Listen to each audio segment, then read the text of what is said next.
Mapping and sequencing genomes. This main topic, it is divided into two parts.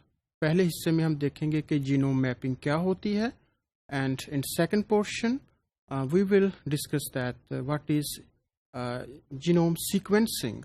Although sequencing we have discussed previously, but those are some basic techniques, and here we will elaborate it in a few further topics. But first we are going to start with the mapping of the genomes. So the first topic is genome mapping. Genome mapping is the process by which a specific gene it is being designated or assigned to a particular region of the chromosome. And then after assigning particular location, then we can also point out that what are the relative distances between different genes that are located in the genome or on a chromosome. Genome mapping एक ऐसी technique है जिससे ना सिर्फ हम jeans की location को pin point कर सकते हैं क्रोमोसोम्स के ऊपर, बल्कि उनके दरमियान जो रिलेटिव डिस्टेंसेस हैं या distances in terms of nucleotide base pairs वो भी हम डिटरमिन कर सकते हैं. जीनोम मैपिंग की जो है वो दो मेजर टाइप्स हैं, लाइक द लिंकेज मैपिंग और द फिजिकल मैपिंग. जो लिंकेज मैपिंग है इसमें हम डेमोन्स्ट्रेट करते हैं कि जीन्स का जो ऑर्डर है वो क्या है और उनके दरमियान जो रिलेटिव डिस्टेंसेस हैं वो कितने हैं.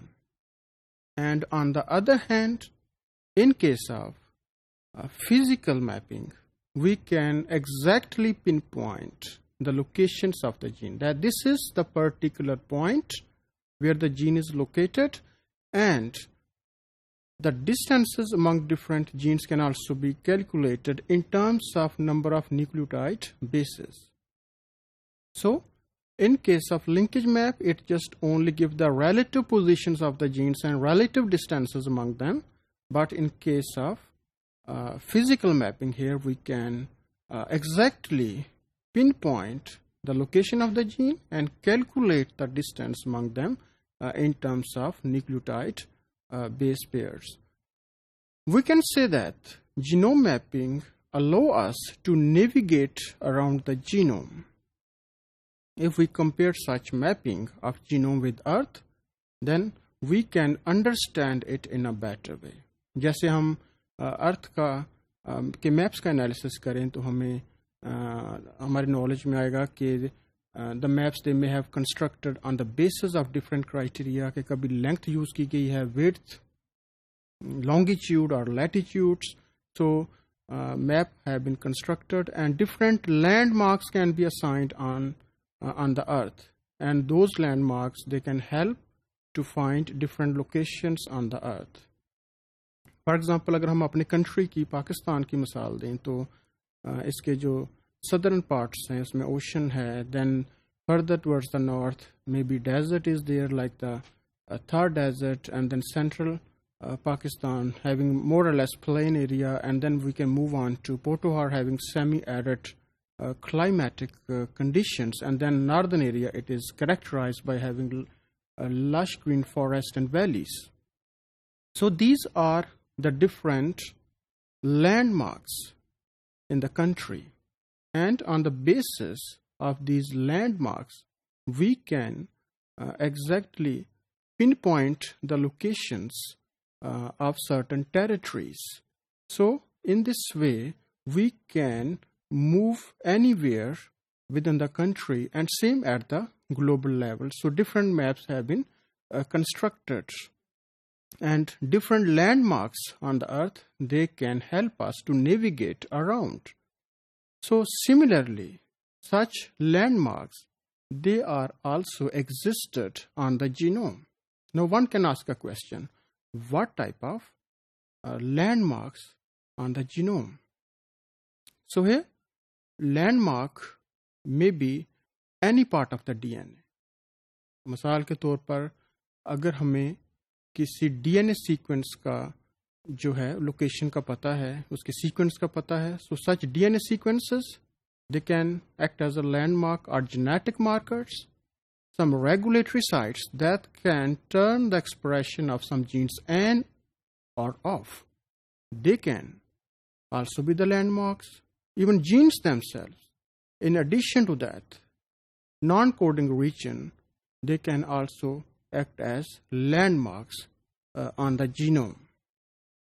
So, if the location of a particular landmark or the genetic marker on the genome is known, then the position of other genes in relation to that known location, it can be characterized. हमें पता है कि जो अर्थ का map है वो इस तरह का होगा, इस क्राइटेरिया पे बेस करेगा. अगर हम इसको कंपेयर करें जीनोम मैप्स के साथ, तो जीनोम मैप जो होता है ये मोर और लेस वन डायमेंशनल होता है, like the string of the DNA, linear structure of the DNA. इसको अगर हम एक रोड की फॉर्म में शो करें मैप के ऊपर, जैसे एक हाईवे मूव करती है तो रास्ते में after irregular intervals different cities या टाउन आते हैं, तो in the same way the genome having the map that is one dimensional. So different genes, they are located at irregular intervals, and they may be given different naming. Now we can also point out that what is the difference between genome map or genome sequence. We can say that these two activities, although are portraits, belongs to the genome, but they may be separated. For example, if we have constructed the genome map, it will not tell us about the sequencing. It will not going to give any information about the sequence or the nucleotide bases on the DNA. And similarly, genome sequence, it will not give any information more or less about the genome mapping.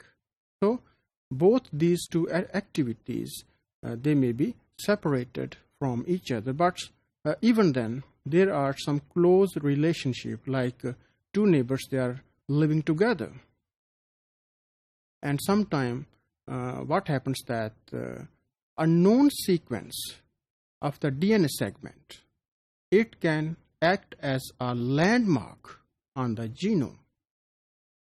So one can say that कि जो genome sequence होता है ये एक detailed genome map होता है. So in this way they may be very closely related to each other. Another additional point is that if we know the sequence of the genome, then what is the need of mapping? मिसाल के तौर पर आजकल बहुत सारे organisms का जो genome है उसकी जो सीक्वेंस है वो कंप्लीट हो चुका है, including our human genome, genome of some model plants like Arabidopsis, some prokaryotic microbes. Most famous one it is the E. coli. So genome sequence is known, full length sequence is available. Then what is the need of genome mapping? Because we have the sequencing already in place. So under such situations, one can say that genome sequencing, it helps, or the genome map, it helps to sequence the genome. अगर हमें genome mapping का पता है तो different landmarks जो हैं इसकी sequencing में help करेंगे. In addition to that, if sequence is available, then it will just be a featureless. Featureless means that we don't know where a particular gene is located, whether this portion is coding or junk region of the chromosome or genome. So for this purpose, we have to designate certain locations with reference to the position of certain genes. So because of this reason, although sequencing is available, but we need to mark some areas on the chromosome. So finally, we can say that genome map, it pinpoints the certain features on the organism genome, and it is very, very valuable tool to study certain genetic diseases, morphological traits, and comparing of different genomes, and of course it is also going to help in the genome sequencing.